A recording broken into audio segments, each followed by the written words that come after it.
اب رب ذوالجلال نے حضرت آدم علیہ السلام کو خلعت فاخرہ سے نوازا، یعنی انہیں اپنے فضل و کرم سے نوازا اور انہیں جنت میں داخل کر دیا۔ حضرت آدم علیہ السلام بہت عرصہ جنت میں تنہا رہے اور اللہ رب العزت کی نعمتوں کے مزے لیتے رہے، لیکن وہ کبھی بھی شجرہ ممنوعہ کے پاس نہ گئے چونکہ وہ اکیلے تھے۔ لیکن اللہ رب العزت نے حضرت آدم علیہ السلام کی پسلی سے حضرت حوا علیہ السلام کو پیدا فرمایا اور حضرت آدم علیہ السلام کی دل پستگی کا سامان بھی پیدا کر دیا۔ اب یہاں ایک بات آتی ہے کہ اللہ رب العزت نے اماں حوا کو پسلی سے کیوں پیدا فرمایا؟ چونکہ پسلی کی ہڈی جو ہوتی ہے وہ نرم اور نازک ہوتی ہے، اس لیے عورت حسین و جمیل اور نازک ہوتی ہے، لیکن چونکہ پسلی ٹیڑھی ہوتی ہے اس لیے عورت بھی عقل کے لحاظ سے کم عقل اور ٹیڑھی ہوتی ہے۔ بات مکمل سنیے گا کہ عورت کو ناسمجھ اور کم عقل کہا گیا ہے کہ عورت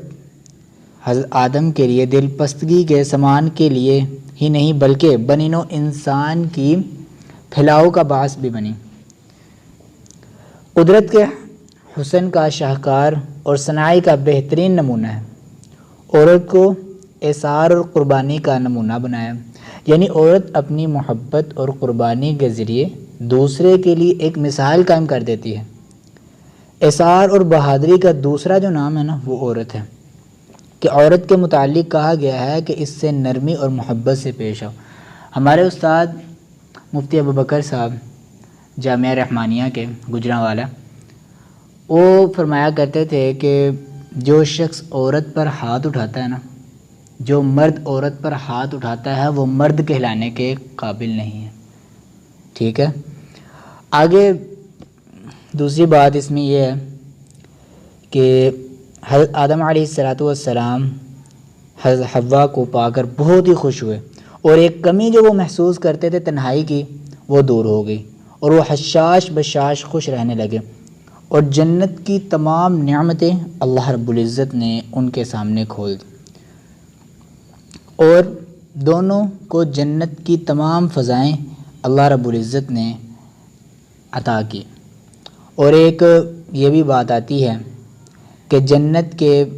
جو مکینے قمریاں بلبلے طوطیاں انہیں شعری نغمے سنایا کرتی تھی،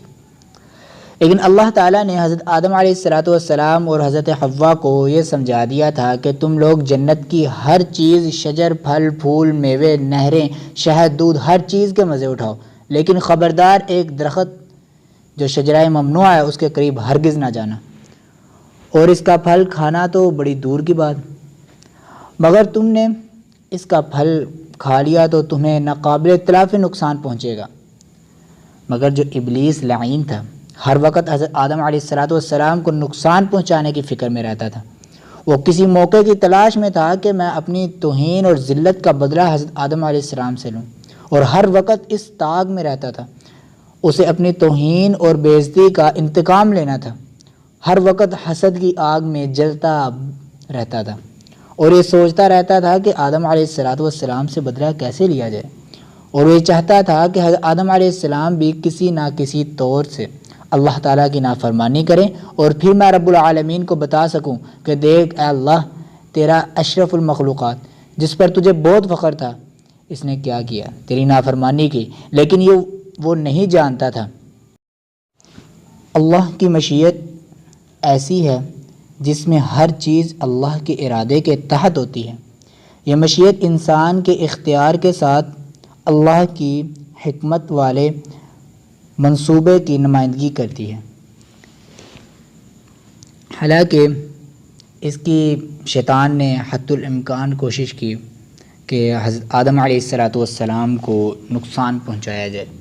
حضرت آدم علیہ السلام تو کو بہکاوے میں آنے والے نہیں تھے، لیکن آخر کار ایک دن ایسا بھی آیا کہ جب حضرت آدم علیہ السلام شیطان کے بہکاوے میں آ گئے، لیکن اس بہکاوے میں آنا کیسا تھا، کیسے آئے کیا اس نے تدبیر اختیار کی؟ انشاءاللہ وہ اگلے بیان میں بتلائیں گے۔ جزاک اللہ خیر وما علینا الا البلاغ۔